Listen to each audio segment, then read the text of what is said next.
This is Diego Cortez. Adam Schoenfeld. Welcome to The Scoop. And the last two episodes we've met with Chad Brown and talked about a plethora of topics. So we're going to wrap up here with the third part. If you missed the first two, they're on CardPlayer TV.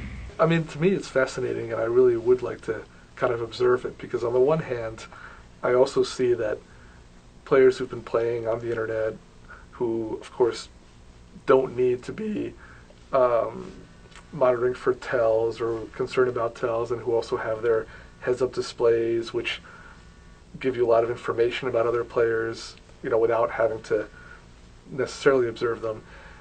They're adapting in that sense, but then the players who've been playing live are adapting to the fact that there's a lot more moves and a lot more aggression and a lot deeper thinking than has been traditional. So kind of the battle between these two elements is going to be interesting.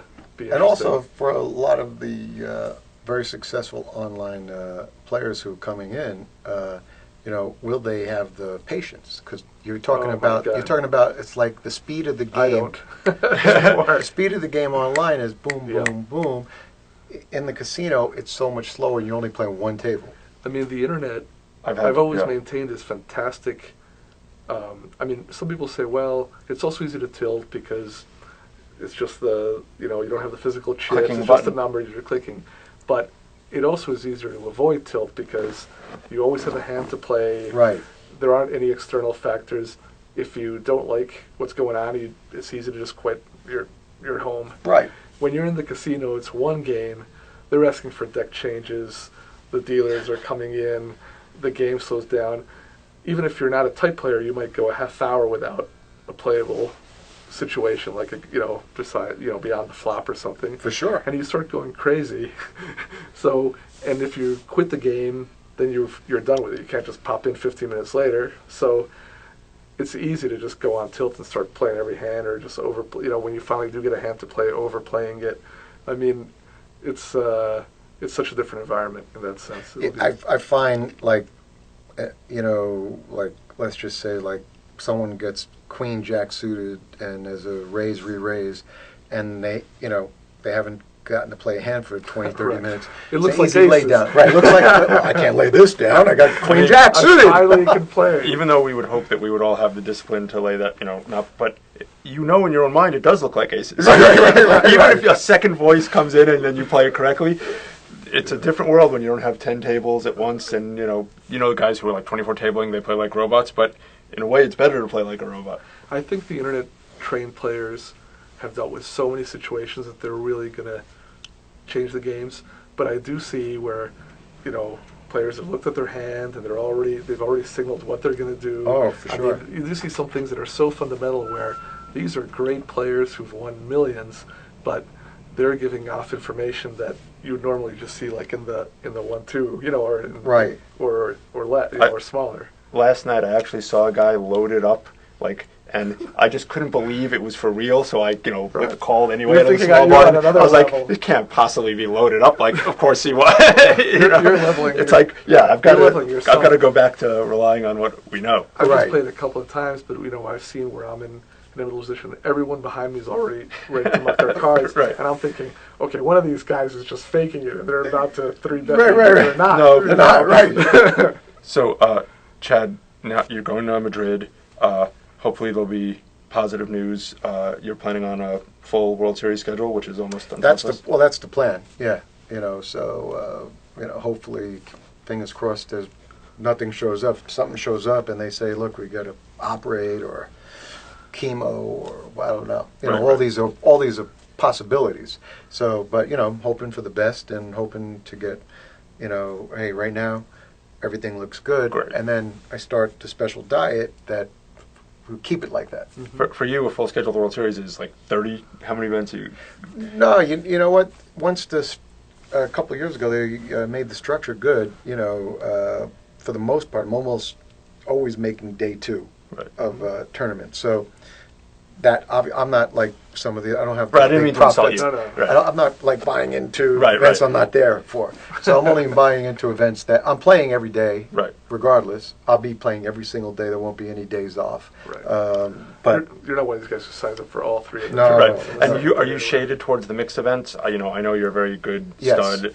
Yeah, so that would be like your preferred events, and you'll throw in some no limits. Just like I said, I'm going to play every day. So if for instance, like situation came up last year where I think they had a 1,500 8-game mix, and I really wanted to play it, but there was a really good, I think it was like a 2K no limit hold'em the day before, and I'm like, well, I'm not gonna skip this because if that tournament didn't start until 5 o'clock, right. so in theory I really got until 7 o'clock. Right. So I'm like, you know what? If I survive day one and I survive all the way to 7 o'clock, I'm in pretty good shape, Right. close to the money. So that's okay. Right. So that was the sort of the philosophy I was following. You're still in that elite group of like the best players and the most successful players who haven't won a bracelet, correct? Because you've won almost $4 million in tournament success, and you've also had many final tables and cashes at the World Series. So one by one, the players drop out of that, like Eric Lindgren, people talked about a lot. So this could be the year where, even though it's not a huge thing for you because you've had a lot of success over a long period of time, it'd still be nice to kind of cap it with a No question about it. Yeah, I mean, I've come close many times. I've had a few seconds and a few thirds. I mean, we've talked in the past about them, but for people that don't know, I remember because I was there, runner-up to Ted Forrest in 7-card stud, which is maybe your best game and also maybe his best game. Right.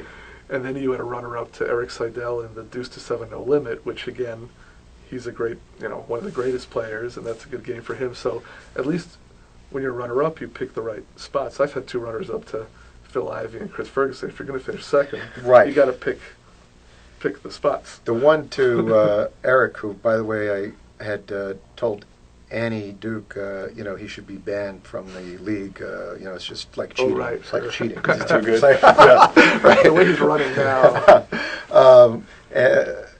But that one was the toughest one that I lost because I had him all in 3 times to win it, and two of the 3 times I was a 2-1 favorite, and the third time we were even money. Right. So and the one I got knocked out on, which was the 4th time, I was a 2-1 when I got knocked out.